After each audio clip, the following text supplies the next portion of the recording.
अशा पद्धतीने ही सहकार चळवळ टिकली पाहिजे या मताचा मी. पण माझी किती बदनामी केली. अजित खाजगीकरणाचा पुरस्कार करतो, याव करतो, त्याव करतो. मी जीव तोडून सांगतो, अरे छत्रपती तुम्ही बघा माझ्या सहकारी संस्था कशा चालल्या.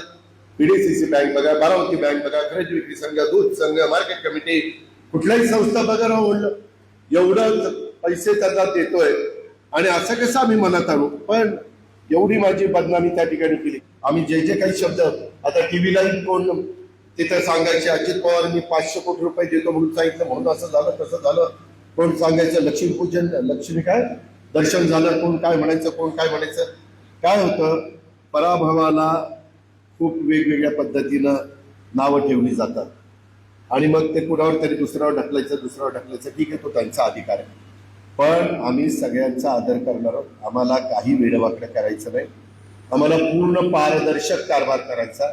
टेंडर निघताना सगळ्या काही गोष्टी होताना एमडी मी पुरुषोत्तम दादा आणि आमचे पृथ्वीराज बापू यांच्या देखत सांगतोय की त्यांची पण आम्ही तुलना करणार की त्यांचं टेंडर बघायचं केवढ्याला गेलं, हलण्याचं केवढ्याला गेलं, आमचं केवढ्याला गेलं.